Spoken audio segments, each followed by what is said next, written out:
warahmatullahi wabarakatuh. Bismillahirrahmanirrahim. Binniyatil ridha illa wa li khusuli syafaati Rasulillah sallallahu alaihi wa alihi wasallam wa li qada'i hawaijina wa hawaijikum min hawaijid dunya wal akhirah wa li butuhi qulubina wa qulubikum futuhal arifin futuhal ulama'il amilin wassalihin wa ala man nawaw bi salafun as-salihun wa ila hadratin nabiyil mustafa sayyidina maulana Muhammadin sallallahu alaihi wasallam wa ala alihi wa ashabihi ajma'in ila hadrati jami'i masyayikhina masyayikhina al-ahya'i minhum al-amwat Hasyina hadratin Magaji Adi Judi Magaji Abdul Hamid Magaji Nur Ihsan Magaji Abdul Karim Magaji Marzuki Dahlan Magaji Mahrus Ali Magaji Jawari Magaji Sholeh Magaji Muhammad Ma'asum Jauhari Magaji Ahmad Idris Marzuki Magaji Imam Yahya Mahrus Magaji Abdul Aziz Mansur Magaji Maimun Zubair Magaji Ahmad Habibullah Zaini Muhammad Nahdul Rasulullah Magaji Sya'rani Ahmadi Muhammad Arwani Amin Wassalamu وإلى حضرة جميع مؤلف الكتب التي تعلمناه وعلمناه خصوصا سيدي الشيخ أبي عبد الله محمد سيدنا الإمام محمد سيدي الشيخ أبي ليس السمرقندي رحمهم الله وأجرهم الله. الفاتحة. أعوذ بالله من الشيطان الرجيم. بسم الله الرحمن الرحيم. الحمد لله رب العالمين الرحمن الرحيم مالك يوم الدين إياك نعبد وإياك نستعين اهدنا الصراط المستقيم صراط الذين أنعمت عليهم غير المغضوب عليهم ولا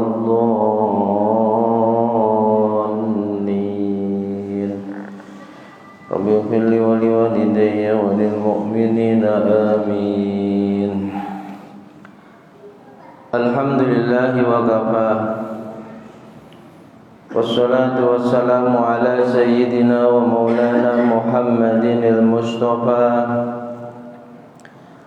وعلى آله وأصحابه أهل التقى والوفاء.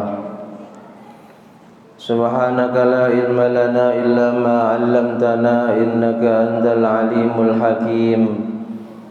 رب اشرح لي صدري ويسر لي أمري واحلل عقدة من لساني يفقهوا قولي آمين. أما بعد.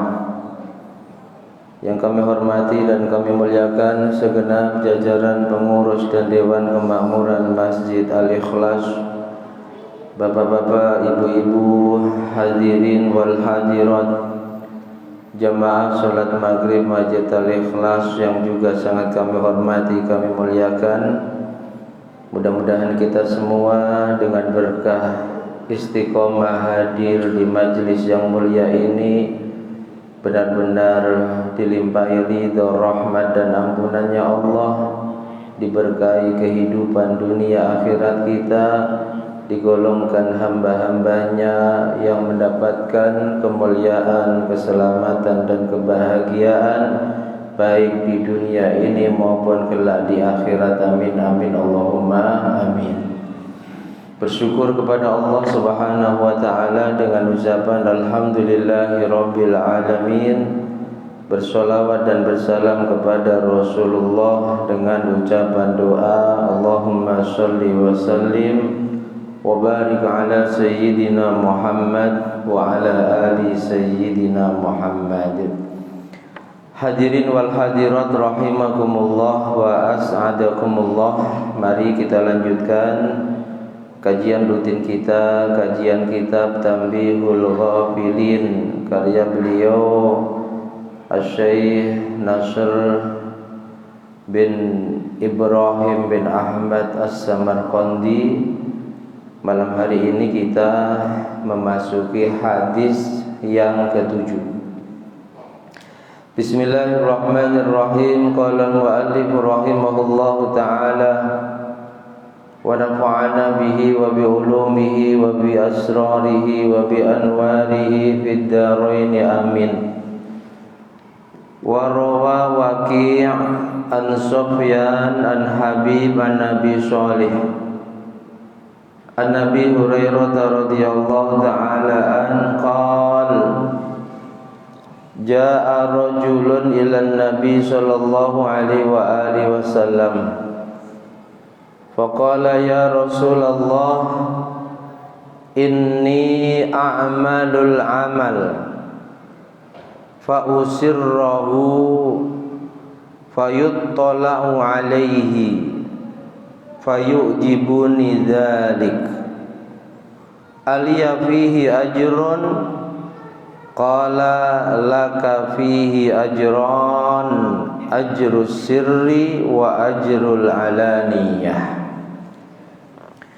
Hadis yang ketujuh diriwayatkan oleh Imam Waqi'.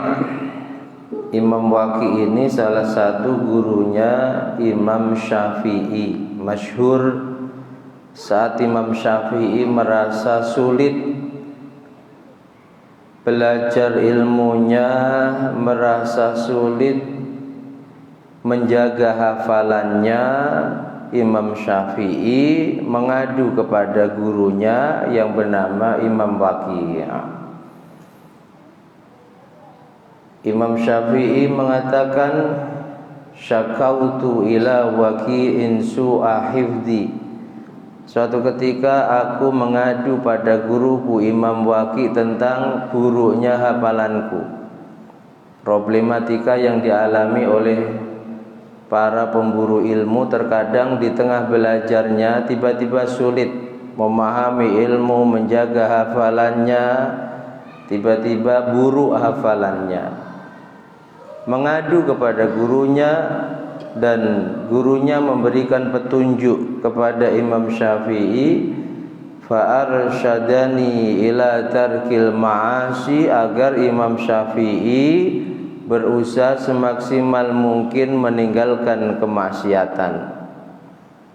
Kata Imam Waqi', fa innal khifdha fadlun min ilahi wa fadlullahi la tu'ta li'ashi. Karena hafalan itu termasuk salah satu dari anugerahnya Allah, dan anugerahnya Allah tidak akan diberikan kepada mereka yang ahli durhaka. Sejak itu Imam Syafi'i berusaha semaksimal mungkin untuk menjauhi kemaksiatan, baik kemaksiatan zahir maupun batin, dan akhirnya Allah beri futuh, Allah buka hati dan pikiran Imam Syafi'i sehingga beliau diberi kecerdasan yang luar biasa. Imam Syafi'i ini ketika sudah difutuh, minat untuk menghafalkan semua pelajarannya itu bagaikan orang yang sangat lapar dan dihidangkan padanya makanan-makanan yang sangat lezat. Hafal satu ilmu ini seperti orang lapar menghafalkan ilmu yang lain. Hafal satu kitab ini menghafalkan kitab yang lain. Nah, hadis yang ketujuh ini diriwayatkan dari salah satu gurunya Imam Syafi'i yang bernama Imam Waqi'. An Sufyan, dari Imam Sufyan, an Habib an Nabi Shalih an Abi Hurairah, dari sahabat Abi Hurairah radhiyallahu ta'ala an. Sahabat Abi Hurairah bercerita, ja'a rajulun ilan Nabi, satu ketika datang seorang laki-laki kepada Nabi. Faqala, lalu laki-laki ini berkata, ya Rasulullah, inni a'malul amal. Rasul, sungguh aku ini suka melakukan amal, aku suka melakukan ibadah. Fa usirrahu, dan aku selalu merahasiakan ibadahku, amalku.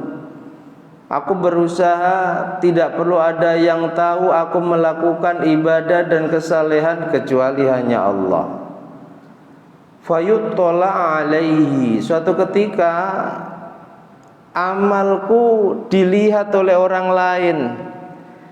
Ada orang lain yang mengetahui bahwa aku sedang melakukan amal soleh. Yu'jibuni dzalik, menyebabkan aku ini senang. Awalnya laki-laki ini berusaha maksimal untuk selalu merahasiakan dan menyembunyikan ibadahnya, tahajudnya, bacaan Qur'annya, sedekahnya, semua ibadahnya dirahasiakan. Suatu ketika ketahuan oleh orang lain dan dia senang. Yu'jibuni dzalik, aku senang ya Rasul. Aliya fi ajrun, apakah aku masih tetap mendapatkan pahala saat aku senang sebab ada orang lain melihat amalku? Qala, Rasul jawab, laka fihi ajron. Oh, kamu dapat pahala, bukan hanya satu pahala, tapi dua pahala. Ajrus sir, yang pertama, pahala kamu berusaha menyembunyikan amalmu. Wa ajrul alaniyah, dan yang kedua, pahala kamu melakukan amal dan dilihat oleh orang lain, sehingga sebab melihat amalmu mereka ingin menirumu. Sebab mereka melihat amalmu, mereka ingin mengikutimu. Dua pahala untukmu, pahala kamu berusaha menyembunyikan amalmu, dan pahala kamu melakukan amal secara terang-terangan, sehingga menjadi motivasi yang lain ingin bisa beramal sepertimu. Jadi sekali lagi, benar, amal yang terbaik adalah amal yang dilakukan secara sembunyi-sembunyi, secara rahasia. Tapi bukan berarti amal secara terang-terangan, terlebih amal yang sifatnya wajib, itu dilarang. Tetap diperintahkan sambil menjaga hati. Jangan sampai ada niat saat kita beramal dan diketahui oleh orang lain niat kita memamerkan amal kita. Itu saja yang harus dijaga. Jangan sampai ada niat kita ingin terkenal ahli ibadah.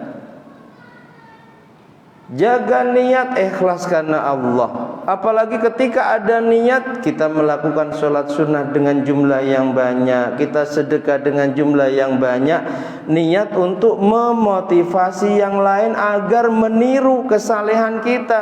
Ini pahala tersendiri. Sebagaimana jawaban Rasulullah ketika ada seorang sahabat bertanya, dia beramal, suka menyembunyikan amalnya. Suatu ketika ketahuan orang lain, dia senang, tapi dia tidak ingin memamerkan amalnya. Sholat begitu saja, mau dilihat orang atau tidak dilihat orang, niatnya tetap karena Allah. Ternyata Rasul katakan, laka ajron, dua pahala untukmu, pahala kamu berusaha menyembunyikan amalmu, dan pahala kamu menampakkan amalmu sehingga yang lain termotivasi menirumu. Jadi amal terang-terangan, amal sembunyi-sembunyi, ini semuanya diperintahkan.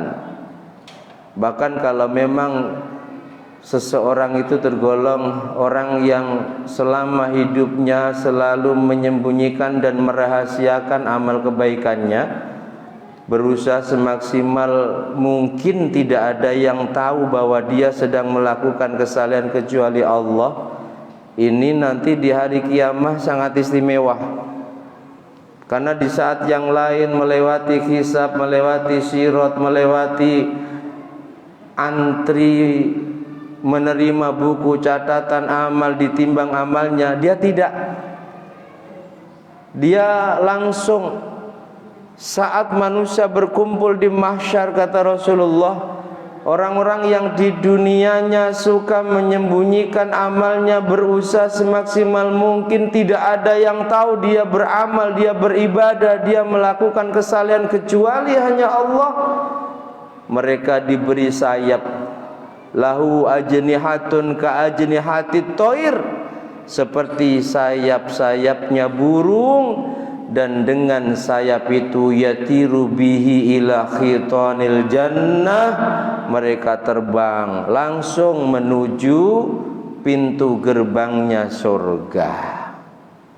Di depan pintu gerbang surga, qala khazinul jannah, ditanya mereka oleh malaikat-malaikat yang ditugasi menjaga pintu surga. Ditanya, man antum, siapa kalian?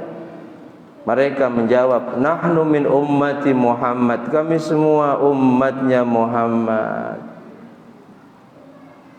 Kami semua umatnya Muhammad, wahai para malaikat. Lalu ditanya,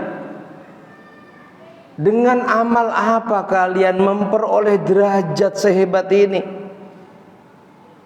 Dengan amal apa? Dengan kebaikan apa? Di saat manusia yang lain menunggu antri ribuan tahun dihisab amalnya, kalian langsung terbang menuju surga. Mereka menjawab, kata Nabi, kami dulu di dunia, wahai malaikat, ta'abbadna bisirri fid dunya, kami selalu menyembunyikan amal kami saat hidup di dunia, sehingga saat ini Allah pun adkhalanal jannah, memasukkan surga kami dengan cara yang rahasia, dengan cara yang sembunyi-sembunyi, tidak ada yang tahu, kami langsung dibawa ke surga. Ini hebatnya kalau orang itu selalu menyembunyikan dan merahasiakan amalnya. Tapi sekali lagi, yang dilarang itu adalah beramal dengan riya. Meskipun kita beramal terang-terangan, diperintahkan, asal hati kita dijaga, jangan ada niat memamerkan amal kita. Terlebih ketika niat kita baik agar ditiru oleh orang lain, laka ajran, 2 pahala untuk kita. Qala al-faqih rahimahullahu ta'ala, hadis yang ke-8. Beliau Al-Faqih rahimahullahu ta'ala, Imam Abu Laits As-Samarqandi berkata, makna hadis ini, annahu yattali'u ala amalihi, ketika seseorang sengaja menampakkan amal ibadahnya, amal kesolehannya, wa yuqtada bihi, dan akhirnya banyak orang yang mengikutinya, jamaah terang-terangan, sedekah terang-terangan, puasa sunnah terang-terangan, akhirnya banyak yang termotivasi sehingga menirunya. Yuqtada bi falau ajron, maka orang yang seperti ini mendapatkan 2 pahala. Ajrun li amalihi, yang pertama pahala untuk amal yang dilakukannya, wa ajrun lil iktida'i bih, yang kedua pahala ketika ada orang yang mengikutinya. Makanya berusahalah semaksimal mungkin untuk menjadi pelopor kebaikan. Karena kalau kita ini pelopor kebaikan sampai kita mati, dan kebaikan yang kita pelopori itu dilanjutkan oleh orang-orang sesudah kita, maka setiap orang yang melakukan kebaikan yang kita pelopori, yang kita inisiasi. Dulu di sini semisal tidak ada tadarus Al-Quran, kita mempunyai inisiatif, ayo meskipun kita sudah tua, tadarus Al-Quran. Kita mati,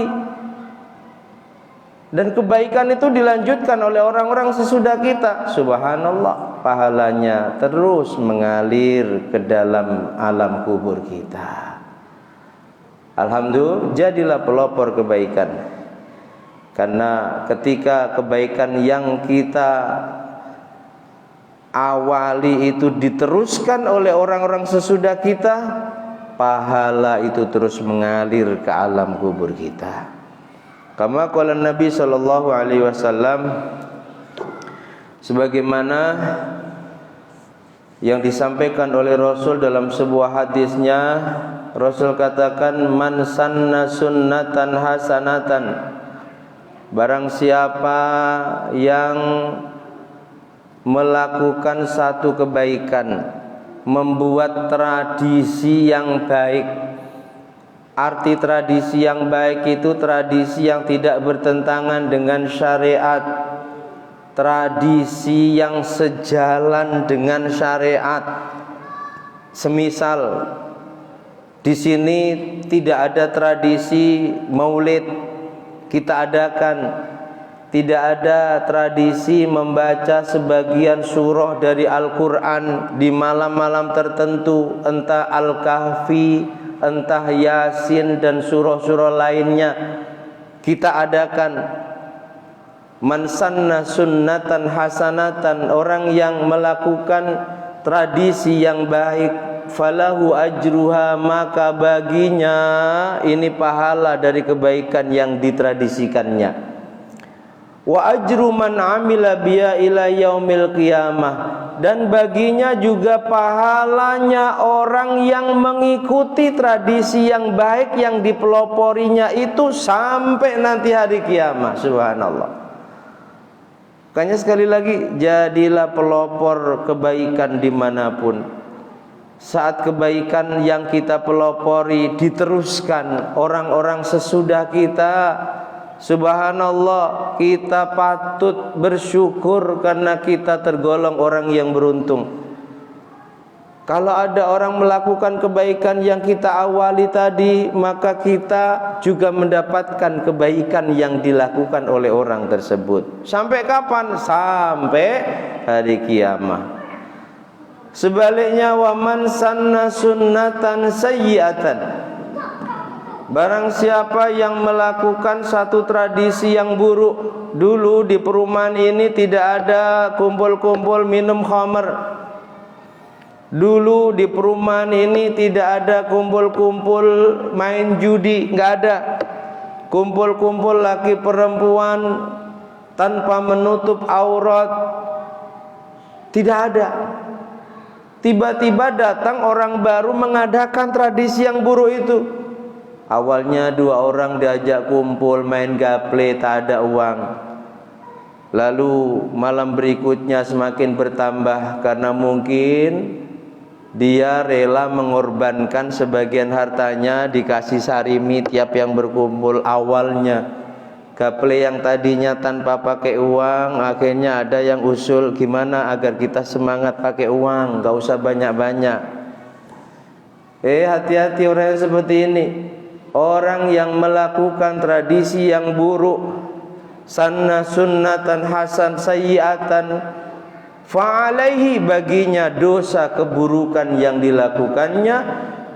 Bukan hanya dosa keburukan yang dilakukannya, tapi wa wizru man amila biha ila yaumil qiyamah. Ketika dia mati, ada yang meneruskan tradisi buruk yang dipeloporinya, maka setiap orang yang meneruskan tradisi buruk itu kecuali berdosa, dia pun dapat kiriman dosa dari orang-orang yang melakukannya. Naudzubillahi min. Makanya kalau kita semisal merasa menjadi pelopor keburukan, kita sudah tobat tapi ternyata keburukan itu masih dilanjutkan, kalau bisa hentikan. Sebab itu sampai hari kiamat setiap ada yang meneruskan keburukan kita, naudzubillahi min dzalik, kita dapat kiriman dosanya. Tapi sebaliknya ketika itu pelopor sebuah kebaikan, entah sedekah rutin, entah tadarus Al-Quran, entah pengajian seperti ini, subhanallah, mungkin dulu tidak ada tradisi tiap malam ngaji, tiap subuh ngaji, ada yang menjadi inisiator, lalu ada pengajian, beruntunglah. Karena meskipun kita meninggal, selama tradisi baik yang kita pelopori itu dilanjutkan, setiap ada orang yang meneruskan kebaikan itu, kecuali orang itu dapat pahala, kita yang menjadi pelopor ini juga dapat kiriman pahala kebaikannya ila yaumil qiyamah, sampai kelak di hari kiamat. Makanya ini hadis diungkapkan oleh Al-Faqih Habillah As-Samarqandi menguatkan hadis tadi, bahwa amal itu ketika dilakukan terang-terangan, kalau memang niatnya untuk memotivasi orang lain agar mau beramal seperti dia, ini ada pahala tambahan. Kecuali pahala amal baik yang dilakukannya, dia mendapatkan kiriman pahala dari setiap orang yang mengikutinya.